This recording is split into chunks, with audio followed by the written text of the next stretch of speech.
জনাব তারেক জিয়া, আপনি আপনার কর্মীদেরকে সামলান। এই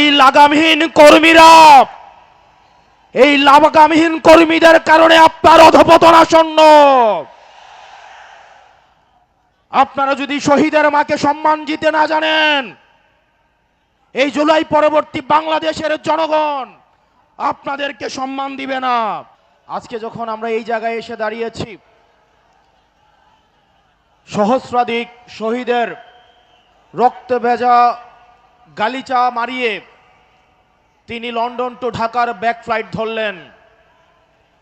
সহস্রাধিক শহীদের রক্ত দিয়ে বেগম খালেদা জিয়াকে জেল থেকে বের করে নিয়ে আসা হলো। আজকে আমরা দেখতে পাচ্ছি এই শহীদের মাকে নিয়ে সম্ভ্রমহানি করা হচ্ছে। জনাব তারেক জিয়া, আপনি আপনার কর্মীদেরকে সামলান। এই লাগামহীন কর্মীদের কারণে আপনার অধঃপতন আসন্ন। আপনারা যদি শহীদের মাকে সম্মান দিতে না জানেন, এই জুলাই পরবর্তী বাংলাদেশের জনগণ আপনাদেরকে সম্মান দিবে না। প্রিয় লাকসামবাসী, খুব কম কথায় কয়েকটা কাজ আপনাদেরকে দিয়ে যাব। এখানে প্রশাসনের ভাইয়েরা উপস্থিত আছেন, পুলিশের ভাইয়েরা আপনারা উপস্থিত আছেন।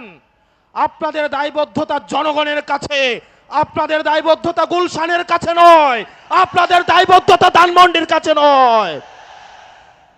অত্যন্ত পরিতাপের বিষয়, আজকে পুলিশ সদস্যরা এখানে যারা আছেন, আইন শৃঙ্খলা বাহিনী আপনারা যেখানে আছেন, অতীতে আপনাদেরকে ব্যবহার করে আপনাদের ঊর্ধ্বতন কর্মকর্তারা তাদের পদ পদবি বাগিয়ে নিয়েছিল, আপনাদেরকে ব্যবহার করেছে।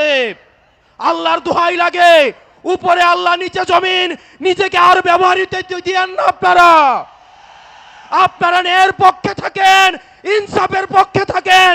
কোন রাজনৈতিক দল নয়, বাংলাদেশের জনগণ আপনাদের পক্ষে থাকবে।